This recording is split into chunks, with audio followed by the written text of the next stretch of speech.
Thank you for joining me on the journey. This is Completed Christianity. So welcome back again, next episode of Being Complete, the last, number 5 in the Mark of the Beast series. And so we'll wrap this up today and then get started on filling in our schedule here. And so let's get right to it. So in the Mark of the Beast in this series, we've discussed a number of things that are largely unconventional with what we're normally taught. And that's because what we're normally taught is garbage. This is coming to the belief and to the body, and it's been inherited into like the Hebrew roots movement, and that's because we just don't know any different, because we don't know our history. Like the old adage, if you don't know your history, then you're destined to repeat it.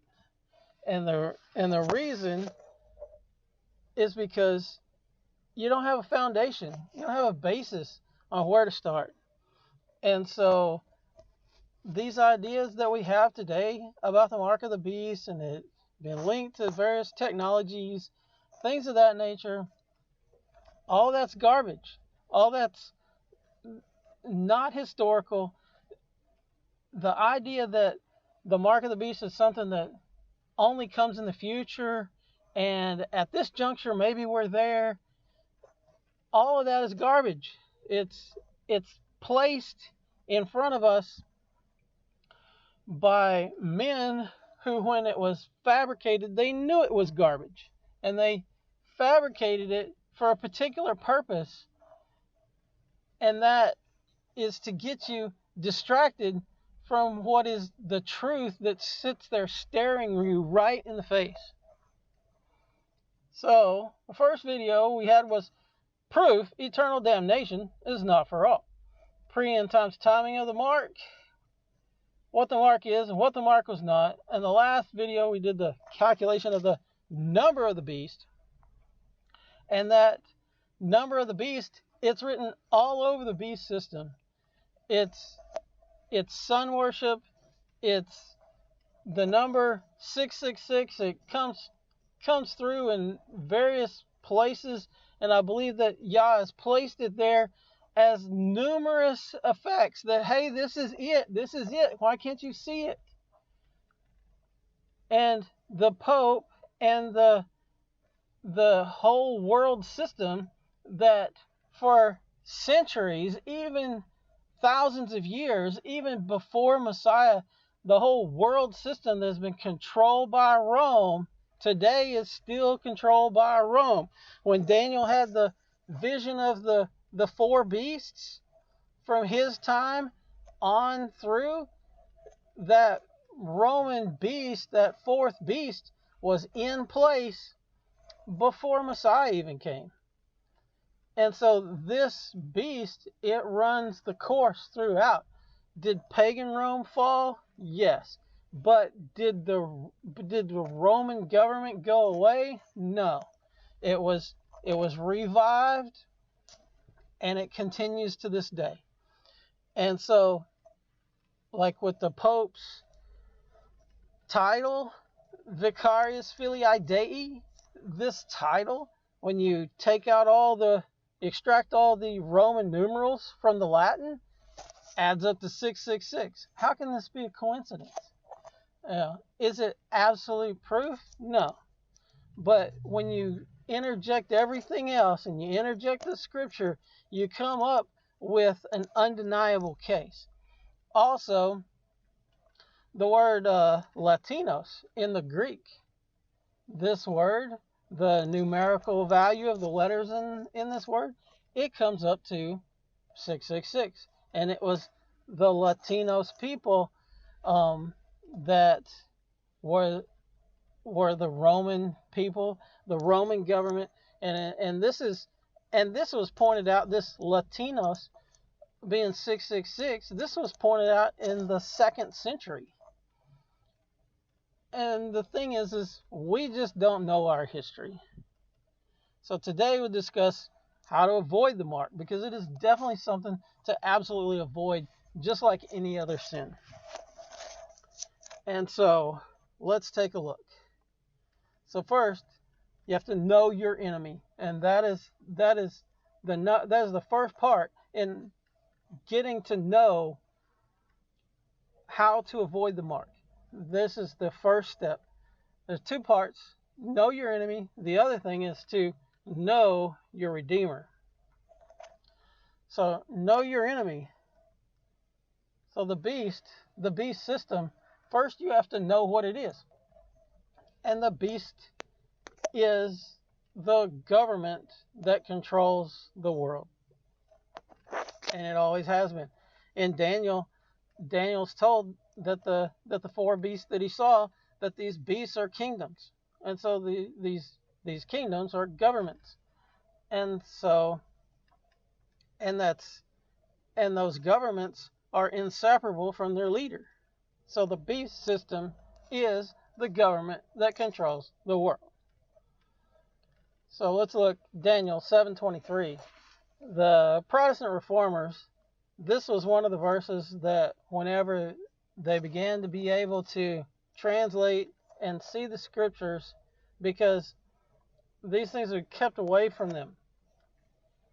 But at the fall of Constantinople, then all of these texts began spreading out through Europe, because at the fall of Constantinople, the priests with these texts began fleeing from Constantinople, fleeing from the Turks. And so they brought out all these texts. And so when this happened, in the couple hundred years after that, all these texts began to circulate and began to be translated, collated. And this was one of the things that the Protestant reformers saw. And the Protestant reformers, their belief system is more like the belief system that we have in Torah, in believing in the fullness of the scriptures. Their belief system is more like people who believe in Torah, more than your average modern American Christian is like the Protestant reformers. They're completely separated. It's what's modern day American Christianity is not the same as the stuff that the Protestant reformers believed. It's been changed, it's been watered down, it's been corrupted, and it's been done intentionally. So this verse, Daniel 7:23, this is what he said. The fourth beast is the fourth reign on the earth, or kingdom, which is different from all the other reigns, and it devours all the earth, tramples it down, and crushes it. And the 10 horns are 10 sovereigns, or 10 kings from this reign. They shall rise, and another shall rise after them, and it is different from the first ones, and it humbles 3 sovereigns, or plucks up 3 kings. It speaks words against the Most High, and wears out the set apart ones of the Most High.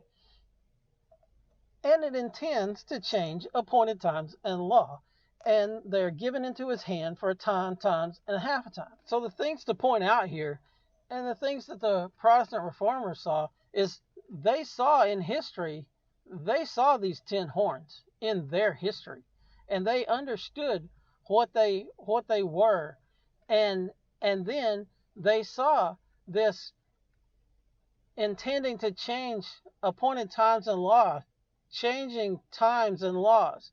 They saw this going on, and they saw it in the office of the papacy, and by many other scriptures they came to know that the papacy was the Antichrist, the anti-Messiah, that they knew that this was it, and they had much evidence, and they lived it, and it's undeniable. The only reason we deny it today is because we've been indoctrinated with the lie.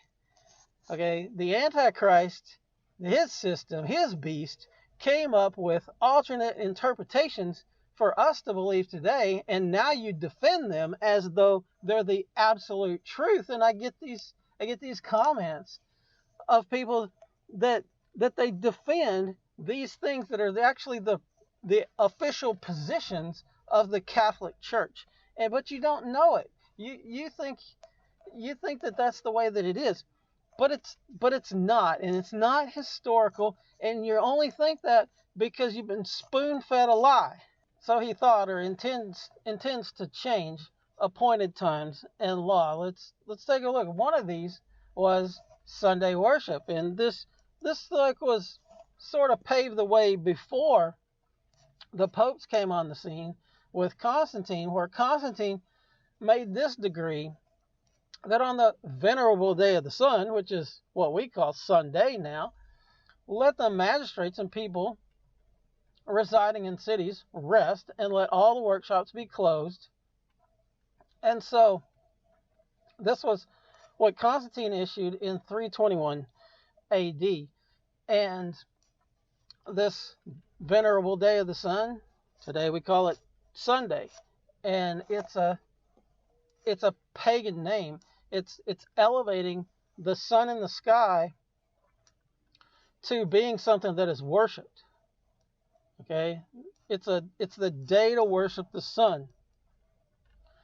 And so Constantine laid this foundation, and then the popes, they doubled down on it by changing the 10 Commandments in the Catholic beast system. So they still got 10 Commandments, but what they did was they struck out the one that says you shall not be an idolater, because they're idolaters. They bow in front of statues. And so many Catholics will defend this and say, oh no, that's when I bow before my idol, it's not like when the Hindu bows before his idol. When he bows before his idol, it's idolatry. When I bow before my idol, it's not. It's just deception. But they will defend it to the death. And even if it's not a three-dimensional idol, even if it's just a painting, it's still the same thing. When you kneel or bow before it, or you give reverence toward it or through it, it's idolatry. It's just like with Aaron with the golden calf. Aaron, he said tomorrow is a feast to Yahweh, and they made this calf. They made this calf, and he says tomorrow's a feast to Yahweh. But on the mountain, the Father tells Moses, get down there because they're worshiping other mighty ones. They wanted to do it their way. They wanted to do it the way they understood, like is commonly thought today. Oh, we just worship him on our way. No, you worship him his way. Our way doesn't work. It's only his way. They also made this language where they took away the Sabbath in the fourth commandment.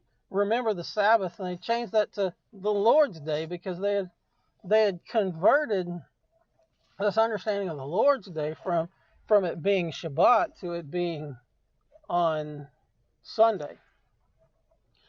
And so the Protestant reformers, they saw these things, and they saw that these times and laws were being changed, and there was many other things being changed, many blasphemies going on, and it was undeniable. They said, ha, you're it. And another thing that came along was Christmas. This wasn't celebrated in the early days. It was a pagan feast. It was Saturnalia, and it was dressed up with this so-called what's called today as a Christian veneer. It was dressed up as that, but the early believers, they weren't Christians. They didn't call themselves Christians. The word was labeled to them as a derogatory name. It stuck after a while, but that wasn't the original. They were Nazarenes. Paul was cited for being a ringleader of the Nazarenes, not of the Christians. And so all these traditions that surround Christmas, they're pagan traditions. And this next clip coming up of Pat Robertson, he's going to come along and he's going to say that all these traditions are pagan. All this business about mistletoe, pagan. Christmas trees, pagan. Giving out gifts, pagan.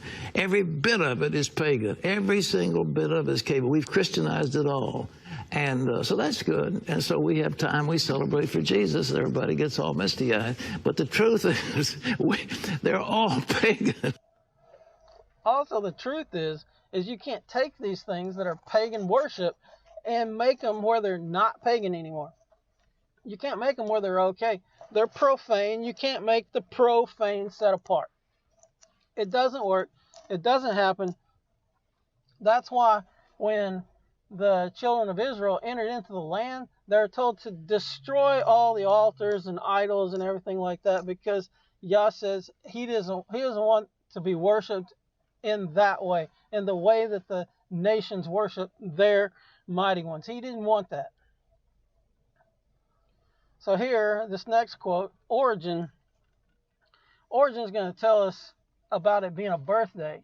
This idea of it being a birthday or celebrating a birthday, this is a pagan thing. I did a video on this. It's just a pagan thing that we shouldn't have any participation and any part in. And this quote from Origen, he says, "Not one from all the saints is found to have celebrated a festive day or a great feast on the day of his birth. No one is found to have joy on that day of the birth of his son or daughter. Only sinners rejoice over this kind of birthday, for indeed we find in the Old Testament Pharaoh, king of Egypt, celebrating the day of his birth with a festival, and in the New Testament, Herod. However, both of them stain the festival of his birth by shedding human blood, for the Pharaoh killed the chief baker. Herod, the holy prophet John, in prison. But the saints not only do not celebrate a festival on their birthdays, but filled with the Spirit, they curse that day." So Josephus also, to add to that, Josephus said, "Nay, indeed, the law does not permit us to make festivals at the births of our children." So in the Torah, it does not say this. This could be from some other book that maybe at the time they recognized as law. It could have been from oral law. But regardless, the idea in the mind of the first century Jew is that they don't celebrate birthdays. And this was not done until, I believe, the 5th century. So Easter is not Resurrection Sunday, as it's said by more conservative people.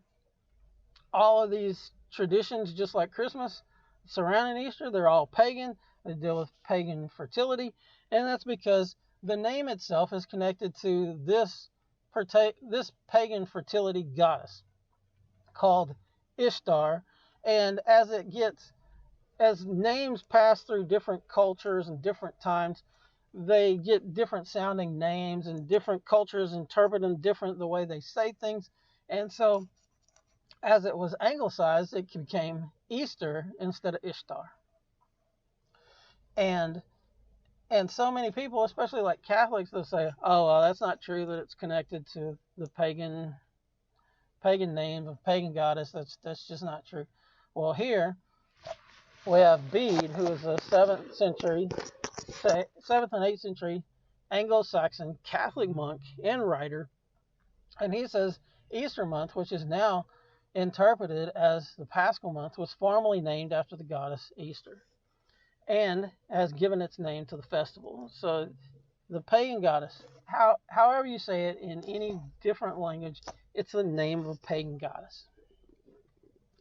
So contemplative prayer is another part of the beast system. Contemplative prayer is part of Catholic spiritual exercises, and this infiltration has come into Christian believers, and it's all about changing what was the Protestant Reformation, changing those principles, watering them down to where it come full circle back into the beast system, back into Rome. So contemplative prayer is basically emptying yourself out, not thinking about basically anything, and allowing whatever to come into your mind. And this is exactly how you receive messages from demonic forces, and you can allow a demon to come and enter in to you. This has been done through the emergent church, and this slide just happens to say emerging from what, and if anything, it's emerging from the truth, continuing to emerge from the truth. Psalm 89:34. My covenant I will not break, nor alter the word that has gone out of my lips. You like the video? Give us a thumbs up. Comments of opposition are welcome. Just don't say anything dumb like we're not under the law, we're under grace, because you've been taught to use that verse outside of the bounds of its intended context. Subscribe. Subscribe now. Smash that subscribe button and ring that bell so that you get notifications of all future videos.